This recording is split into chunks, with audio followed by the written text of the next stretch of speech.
Saul Muerte here from the Surgeons of Horror team for what is the first of our full moon sessions, where every full moon, when it comes around, I'm going to do a quick wrap up of the month that has gone by in the name of horror and look ahead at what's to come in the next month. So first up, even though January, not a lot of news that's kind of come out there, not a lot of stuff to watch, mainly unfortunately, because of the COVID restrictions. And yes, I am still trying to get over the fact that Ghostbusters Afterlife has been shifted again. It's okay, we'll get through this because there are some little gems still out there. The first of which I want to talk about is Promising Young Woman. Promising Young Woman comes from first-time director Emerald Fennell, but she's no stranger to both screen and behind the screen, most notably for her written work in Killing Eve.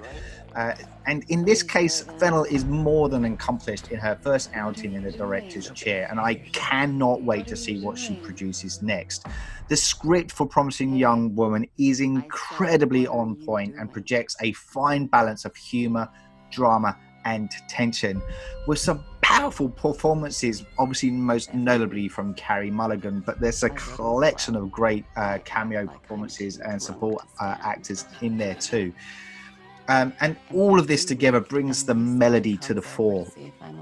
The message is clear, and with it, Promising Young Woman delivers a promising start to 2021 with the genre-based movies. Lately, I've been feeling like I might want to get back into it.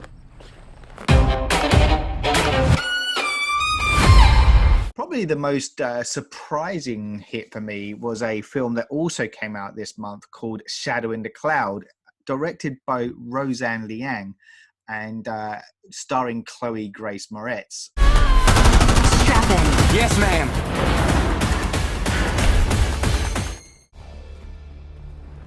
Now, the reason why I potentially was surprised is because on the face value, it comes across as quite cheesy, and it's particularly if you pick things up from the trailer. But what I did like about this, and maybe the surprise factor doesn't come in when we know that writing duties alongside Roseanne Liang for this film was also Max Landis. Obviously, he's the son of famous director John Landis. And there's a lot of great humor in this film. And the premise of it is that we see Chloe Grace Moretz, and she's playing, this is set in World War II. She's an Air Force servicewoman who's on a strange mission. We're not really too sure what it's about, and she ends up on a flight which is supposed to be carrying secret documents from Auckland, New Zealand to Samoa. The problem arises is there's a lot of suspicion around this her character anyway, and who she is, and the improper manner in which she gets on board this ship. So not only that, though, things come sour when all of a sudden there's a gremlin that somehow stowed him on board, and this gremlin, for good or ill, the effects are actually quite nice in this film, I have to admit. The gremlin serves as a great a piece of harboring secrets and disillusionment and mistrust amongst the crew, and the more that comes out, the more the gremlin kind of starts pulling the machinery apart and causing great drama.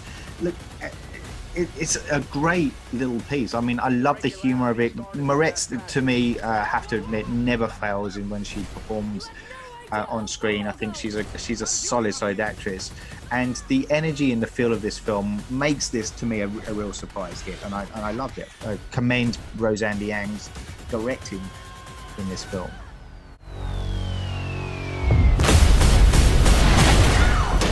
Welcome back to the party, baby. Strap in. Yes, ma'am.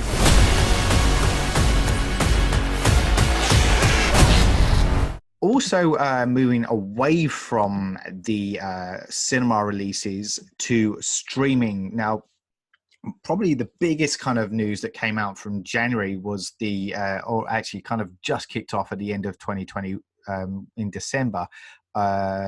For Australian audiences, it was on Prime Amazon streaming this, and it was The Stand, which is based on Stephen King's novel. The world is now a blank page. Make your stand. It's sort of a post-apocalyptic world that King has created, and it's probably on topic because it's kind of come about because of a plague that's swept through the land. And there's this usual kind of, with the fantasy elements of King, there's a big balance between good and evil that kind of comes into play. And everything appears to be hanging on the balance of this 108-year-old lady called Mother Abigail, played by Whoopi Goldberg, and a bunch of other survivors along the way. Now, the darker element of this probably comes from Randall Flagg. Now, this is a guy played by Alexander Skarsgård, and he is the nefarious dark man figure in Stephen King's series.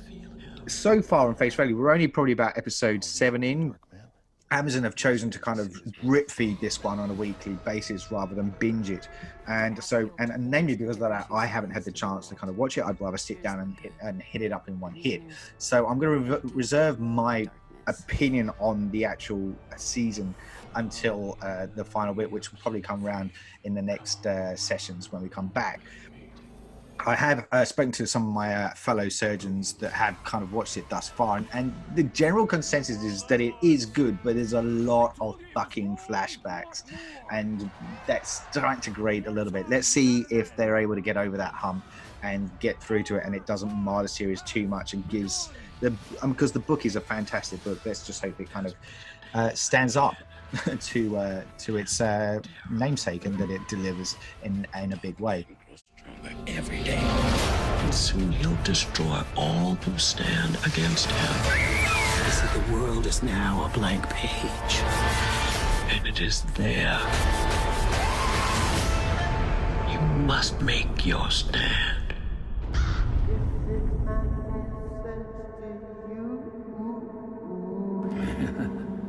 The next one that I'm going to talk about before we kind of finish up on the new movies that have come out is a show that's a film, that's come out on Shudder, and it's called Hunted.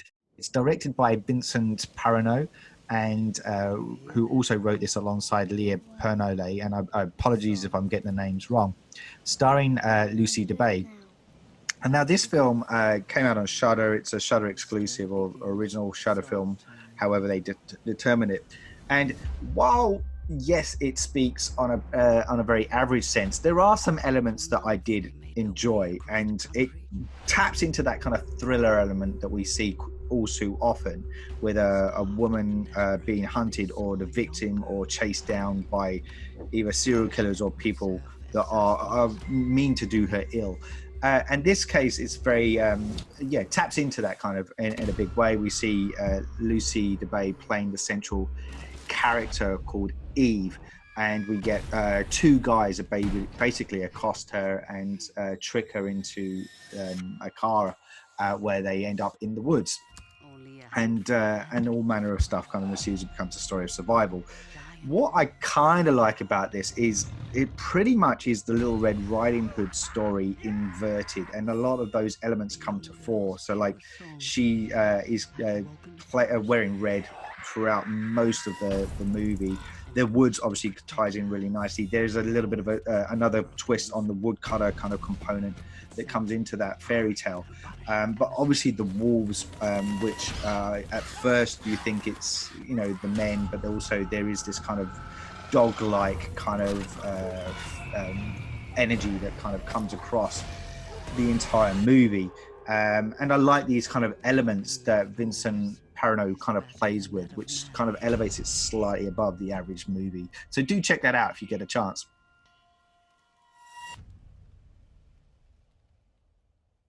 The other couple of films I'm going to quickly touch upon is that there are a couple of movies retrospectively that came of age this past month. The first of them it was 40 years old this year, and that's called Scanners, which was directed by David Cronenberg. Now, Scanners, like on hindsight now, does it stand up? It does suffer a little bit in exposition, and the lead performance from Stephen Lack is somewhat stilted, which kind of detracts from engaging with the narrative. But whether this is down to the performance of the actor in question or the director's choice in its portrayal of that performance is hard to pin down. But it certainly curbs the film from being Cronenberg's finest moment. Let's not forget that the following two films, 2 years later, that he would put out would actually be Videodrome and The Dead Zone, two of his finest films. It's despite that though, it is still an enjoyable ride though, and it's well worth your time to explore a master visionist honing his craft. If you haven't checked this out before, do so, especially for the head explosion scene. That's all I'm saying. Wait till you see that if you're not aware of what I'm talking about.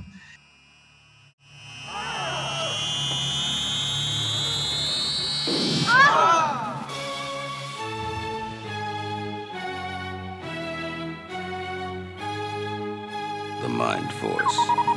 Scanners. Their thoughts can kill.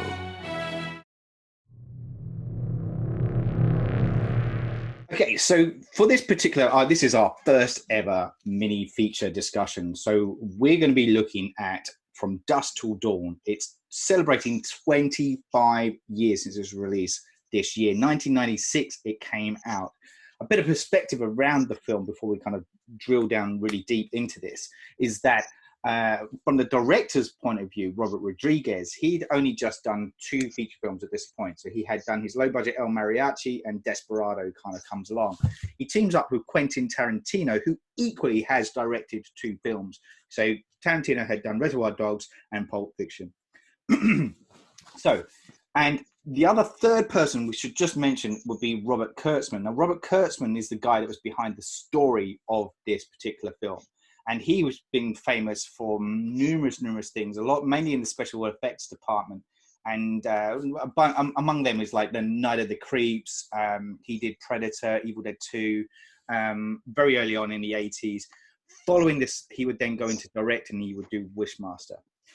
But he's predominantly known for the cracking effects that he did. And he came up with this idea, this story. So, he is. So in order to do that, though, so what we're going to do, what is From Dusk Till Dawn famous for? It is famous for the twist moment. It happens an hour into the film.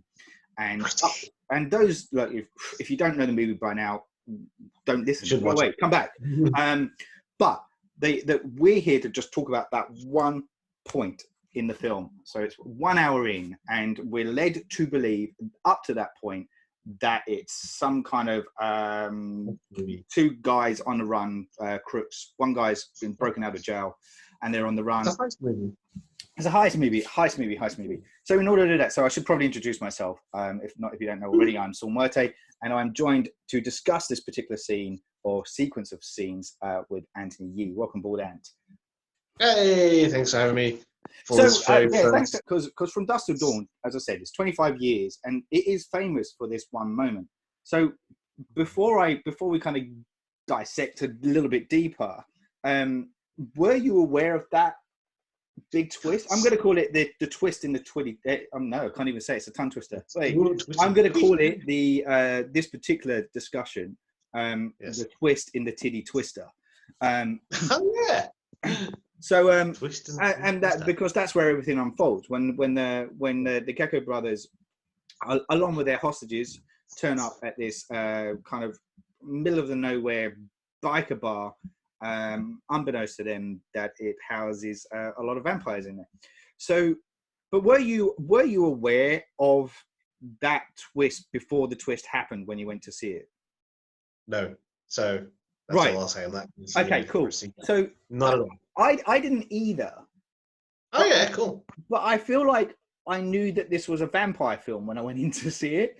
So I think, so I think for me, when it happened, I just went, oh yeah, they're here now, good. And just carried on. So like, did you turn it down? It was like, that took a while. Weird. I don't know, because I was by this point, I really adored Tarantino and Rodriguez's stuff. I was kind of more willing to, and I was I more of a fan of Rodriguez, possibly up to this point.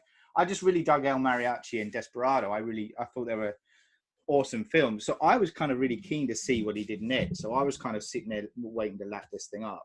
So what was your opinion on Tarantino being an actor in it? What do you think about Well, that? he's not an actor. He's not an actor. Yeah, that's exactly it. But what made you? What was your thought of that? Like, what the fuck? What is this? Because what the hell? Why is he the second lead in this Well, thing? I seem to remember Clooney. So Clooney playing the other Gecko brother, Seth. Mm. I think his name is. I might be getting the names muddled up. Yeah, But like yeah. he kind of famously, I think it was him that said it. Said I'm sure that the erotic snake dance sequence with Salma Hayek was only written in so that Tarantino could be the one that receives the liquor, the toe liquor.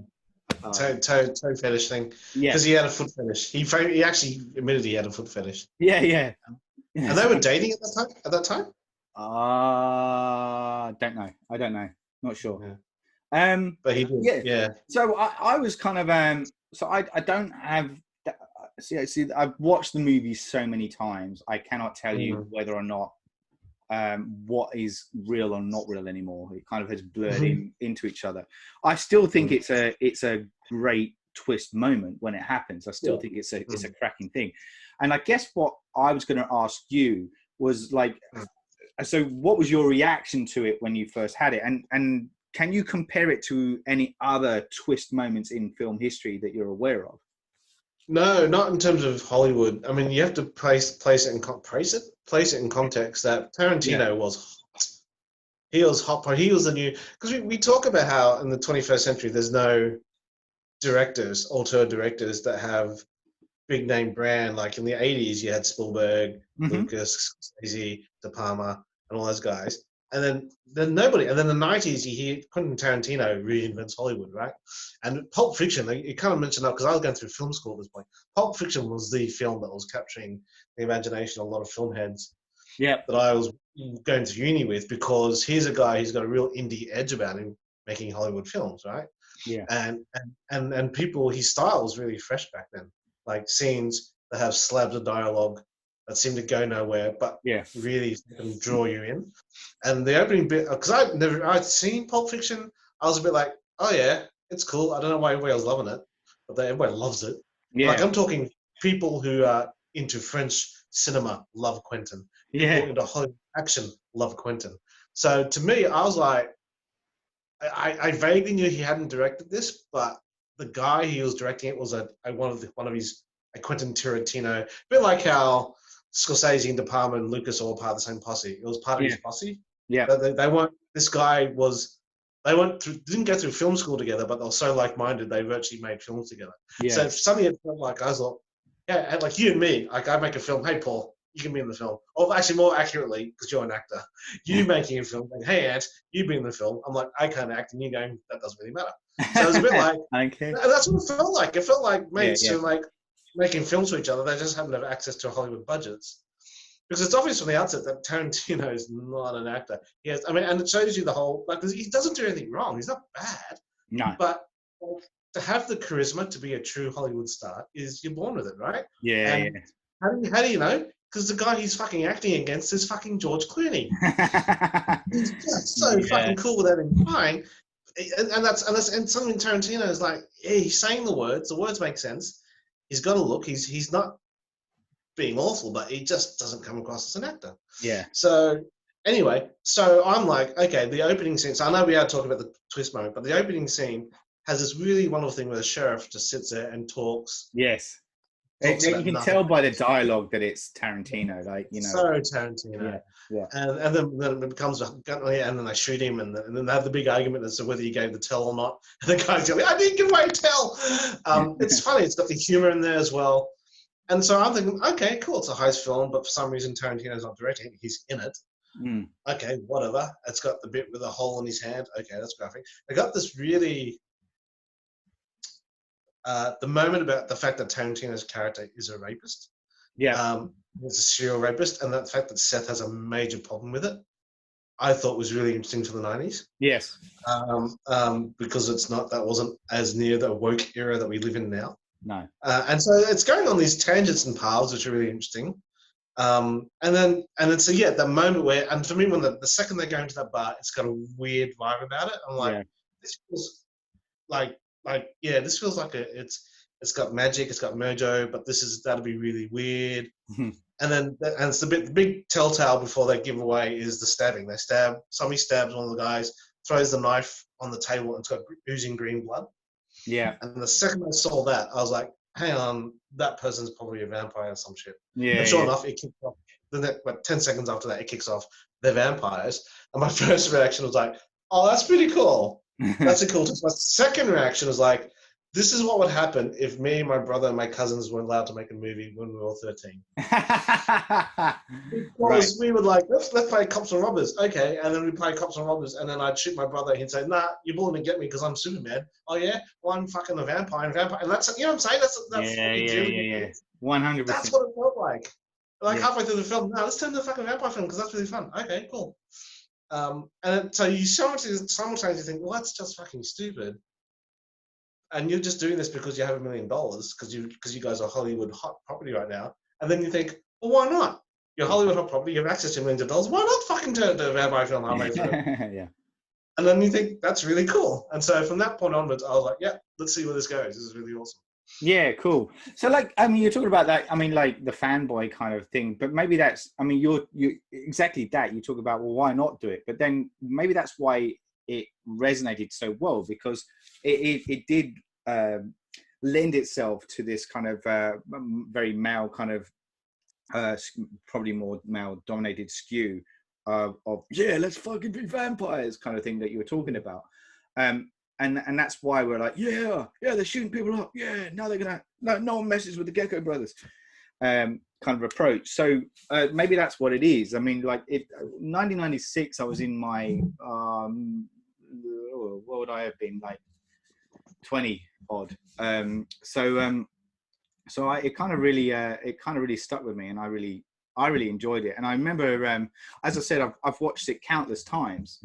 And even watching it this time around, I just still dig the energy of it. A lot of that's to do with Clooney, admittedly, because like he really owns this film, and it needed, like, you see him in I know Out of Sight, I think, was in the same years, but it's that kind of which was a Steven Soderbergh film, which has got that same peppered energy that he gives through his dialogue delivery, and he has he's able to handle that kind of language and stuff.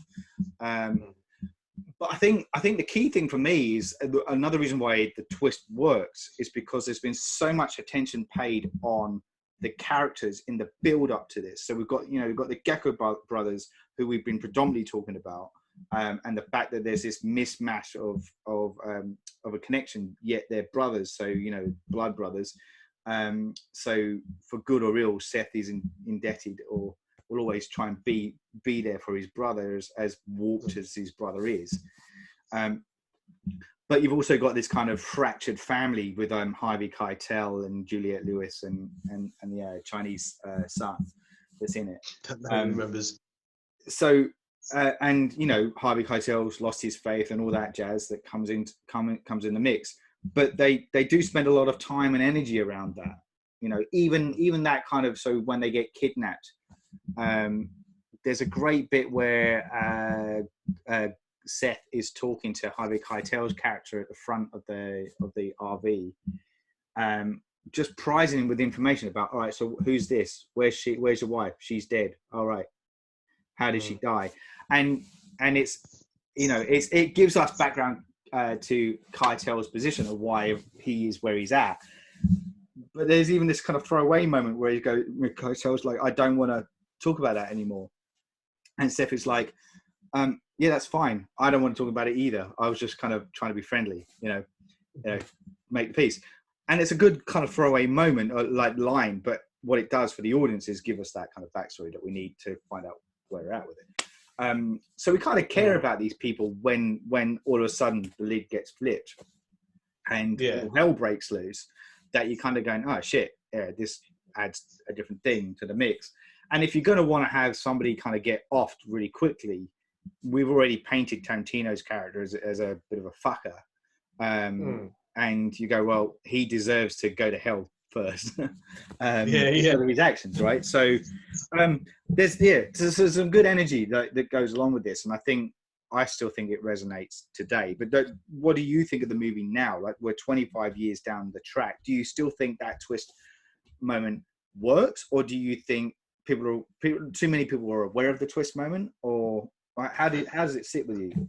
Well, I guess it is now. I think if you try and do a movie like it and go from well, Cloverfield was close in the sense that I took a friend to see Cloverfield, and she just came back from New York, and so she thought I'll take it as some sort of romantic teen, not some stupid, just typical drama between men and women breaking up, right? And she's like, "Oh, it's in New York." So yeah, it's an independent film. Like it's like they shot it there in cameras in New York. So and it would have been correlated to the time that she was there. So she was like, "Oh, I recognize that building. I recognize that." And yeah, and it goes through the breakup, and this guy's leaving, and they all sleep together. Like, okay, and then boom, then Statue of Liberty blows up, and she's like, "I don't recall that happening." And so, so she suddenly realizes, I didn't tell her. And she's like, "Oh, okay, it's a horror film. That's weird." But I think if anybody did it to the degree they did it, like a romantic comedy becomes a sci-fi alien invasion film at the 1 hour mark. Yeah, you would say, "Oh, they've done a dusted one." Cool. Yeah, I'm pretty sure some other films have done it before, but the thing is, I think the general impression I got from script writers and storytellers is that if you did that, you're being lazy, and you're just not sticking to your genre. You're not sticking to the rules and trying to make a good film based on the whatever the rules are of a good romance or good sci-fi horror or good romantic comedy or good action film. By switching one to the other, you're just being silly. And I guess that was the thing about this film, is that this film, firstly, the heist film and a vampire film, why not? Because they're both violent in the energy. So they're cousins, and it's like how sci-fi and horror are cousins. Yeah. So it wasn't that big a leap, but because Quentin Tarantino in particular and Robert Rodriguez and those sort of guys make films with that certain that do break the rhythm of classic Hollywood action films, you kind of said, okay, well, they're kind of making up their own rules here, so why not? It sort of works. Yeah. So yeah, I still think it was. I mean, I saw the TV series. I can't remember much about it. Yeah. But and the problem the TV series lacked was that it didn't have a. And this is the thing we talk about sequels. What is the heart of a story? I mean, is the heart of Dust to Dawn is it a twist of straddling two worlds? Because the Dust to Dawn TV series was all about the vampires. Yeah. So So to answer your question, like, I mean, I'd thoroughly recommend it to any kid who hasn't seen it yet. Check this out. So, do you feel like it set a precedent then? I mean, like we were saying that there's been other twist moments, but maybe it's more about the time and the fact that it had two directors that are considered kind of, like you were said, like the equivalent with the Spielbergs, but more of that the 1990s, they kind of really rose to fame. And it's the height of their energy. And they would go on to obviously do Grindhouse together, which was another kind of experimental, why the fuck not, let's do this thing. So it does show that when they collaborate, they're willing to experiment and stuff. And that's what comes across. I do want to probably just end on saying that when my wife went to see this with her boyfriend at the time, he's dead now. He's dead now. He was a vampire apparently. So she went in not knowing the twist and was pissed off with the twist. But again, that's the thing. You're always she's not into the horror kind of side of things. So that kind of makes sense. If you're going in watching it, going, "Oh, this is a heist thing," and it's like she's fine with bank robbers raping women. That's fine. That's what I'm saying.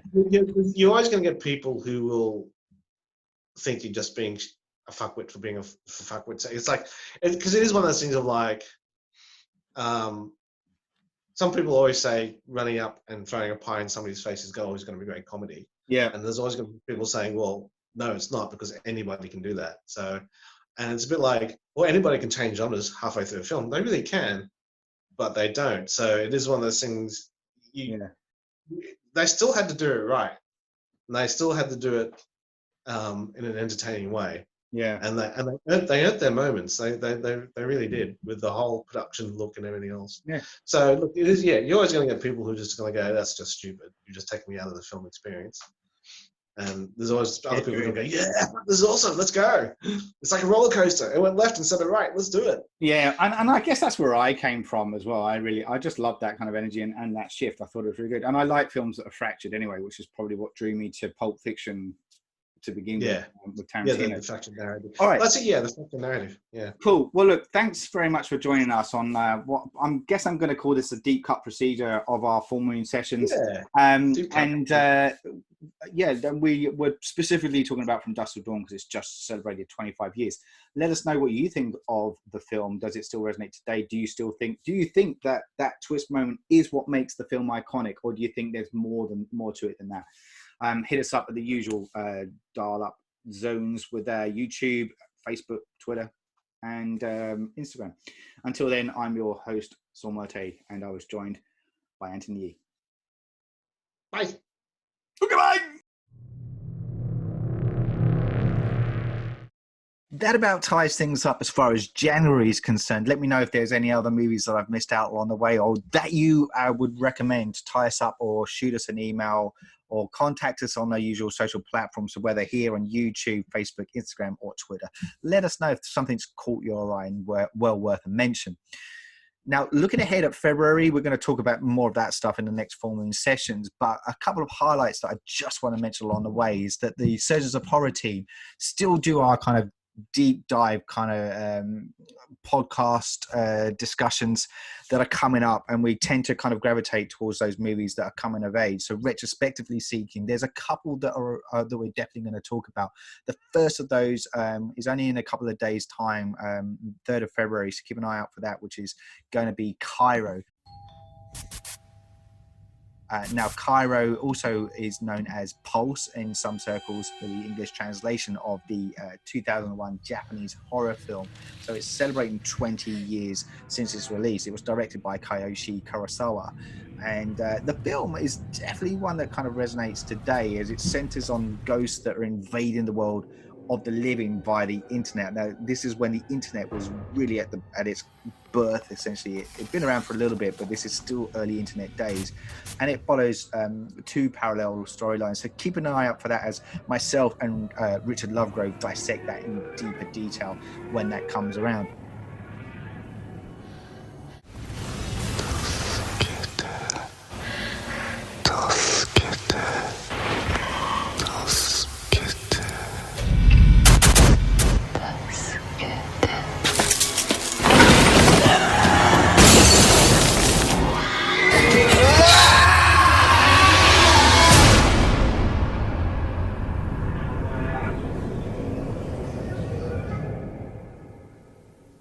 Other film that we're going to be looking at, which they're not necessarily celebrating of age, but it's been a few years since it was released, and we felt it was interesting to kind of look at this one. It was actually released in 1983, and the film was called The Entity, and it starred Barbara Hershey. It's interesting because it's based on the 1974 case of Doris Byther, a woman who claimed to have been repeatedly sexually assaulted by an invisible entity. And this was observed by not only her family, but also students from the University of California in Los Angeles, and became one of the most prominent recorded paranormal events ever. And it was directed by Sidney Furie. So myself and Miles Davies is going to delve into that one too on the 4th of February. So keep an eye on that one when that gets released, also on YouTube. Big man. He's stronger than you are. He'll kill me if he has to. Isn't it possible that some entity has crossed into our plane of existence? There was somebody there. I couldn't see him with my eyes, but there was somebody there. He's in the room! Will you appear to us now?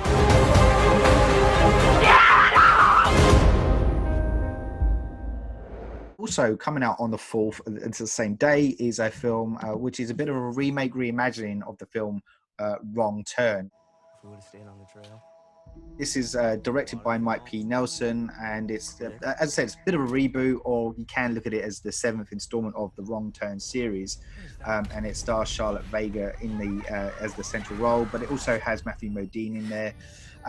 So kind of keep your eyes out for that one when it comes out. I'm going to be getting, hopefully, fingers crossed, courtesy of Umbrella Entertainment. Thank you so much for supplying the screener, but hopefully we'll be able to get a review out there just in time for when that comes about.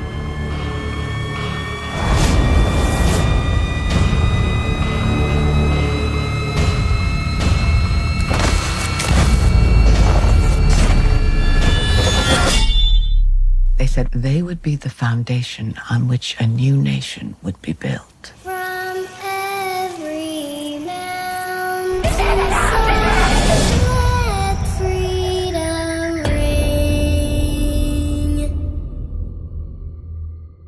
Another film that's going to be coming of age, celebrating its 40th anniversary, is the Canadian film released in 1981 called My Bloody Valentine.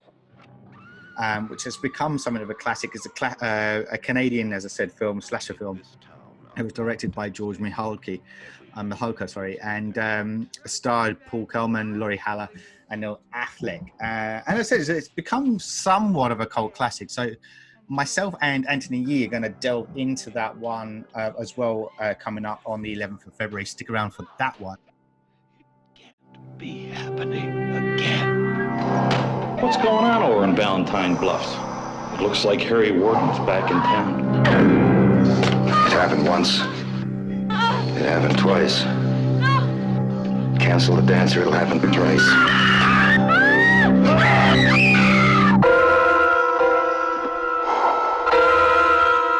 In the town of Valentine Bluffs, there are many ways to die.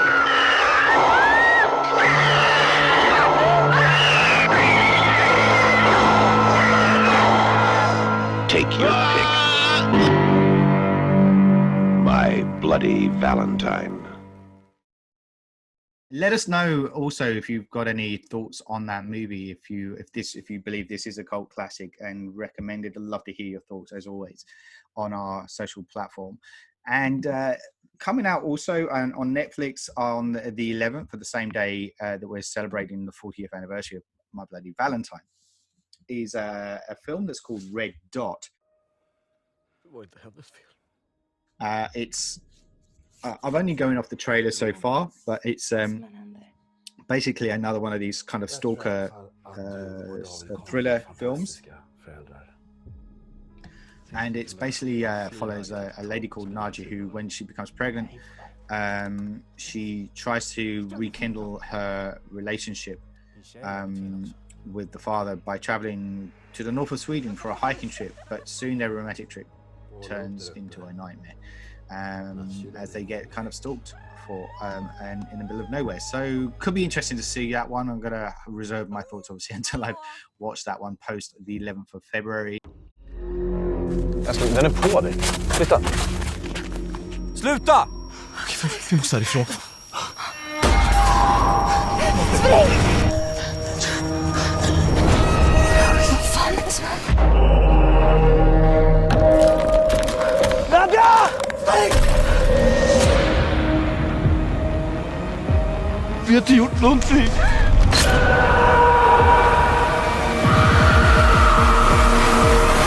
Jag är så fruktansvärt ledsen.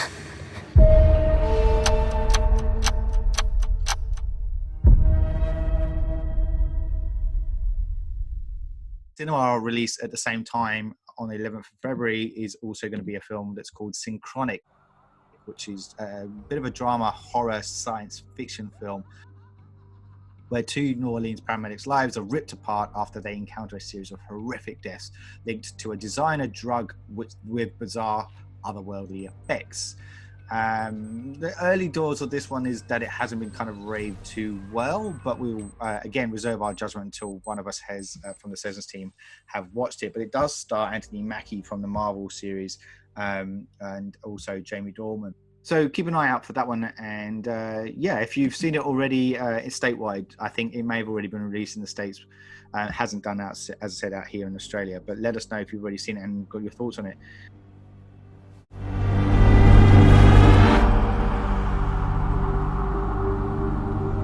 We also get, interestingly, on Stan out here in Australia, another streaming platform that's based in that's based in Australia, is a series called Clarice, which is based on the Silence of the Lambs series of Clarice Starling.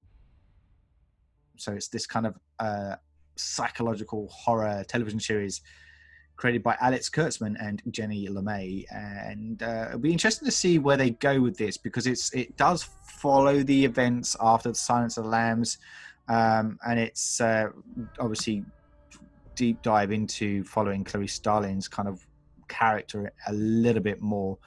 She's still pursuing serial murderers and sexual predators, while also trying to navigate the high stakes of the political world of Washington DC. So let's see how that comes out, whether it works in a series. I'm not so sure.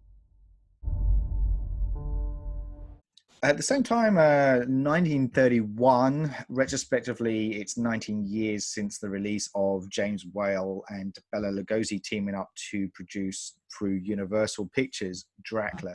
I am Dracula. So I wouldn't mind kind of taking a little delve back into that at some point and discussing something along the ways. I haven't really decided what I want to discuss, but I definitely want to discuss something about that in our deep cut procedure. So keep an eye out for that one when we release this one.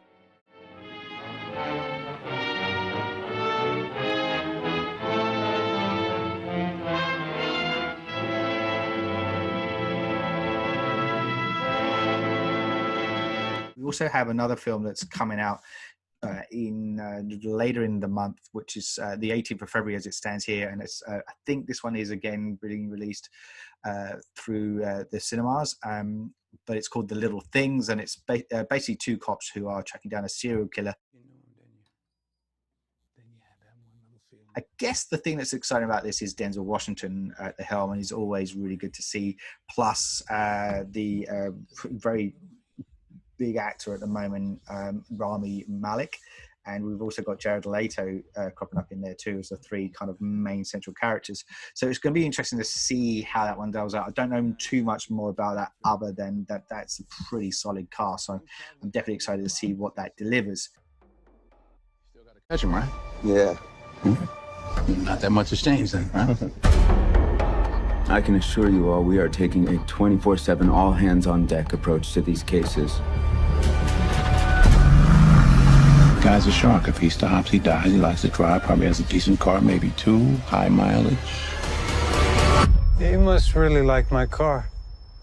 I do. How's the trunk space? Something I gotta know. How's a guy with the best clearance rate in the department work 15 years without a promotion? Maybe I didn't go to the right church. When I look in your eyes, what I see, it ain't good.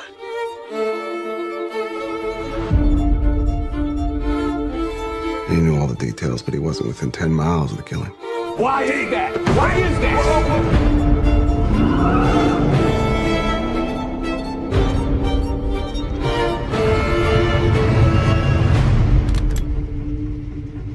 How's the trunk space?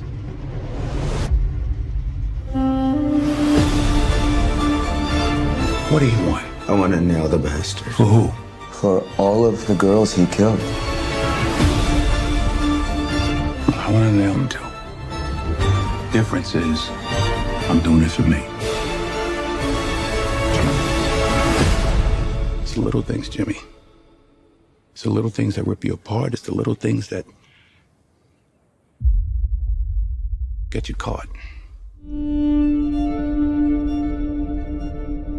And the last thing that's coming up that I kind of want to make a note of, celebrating its 25th anniversary towards the end of February, is a film called Mary Riley, which was an American horror film directed by Stephen Frears, starring Julia Roberts and John Malkovich, based very loosely on the Robert Louis Stevenson's 1886 novella Strange Case of Dr. Jekyll and Mr. Hyde, told from the point of view from Mary Riley, which was the maid who worked at the home of Dr. Henry Jekyll. When the film came out, it didn't get received very well, so I'm kind of interested to do another delve back into that film and see if that is well-founded criticism or is it misjudged. So yeah, definitely want to stick around and and have a little delve. But you're not, are you? No, sir, I'm not. She suspects the truth. When did you last see the doctor's assistant, Mr. Edward Hyde? Mary, will you get dressed? There's something I need you urgently to do for me. She protects his secret. Sir, he said you have an illness. You might call it a fracture in my soul. She shares his pain. You ought to have the courage to come here yourself and clean up after that mad dog of his. We'd like to search the doctor's laboratory. I don't believe there's anyone out there, sir. She feels his passion. He's waiting for me to sleep. He's waiting to destroy. Whenever you're close to me, I feel him kicking at the door. Go.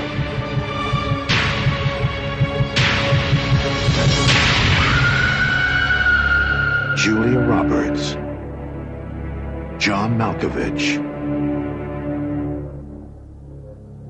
Don't you know who I am? Mary Riley.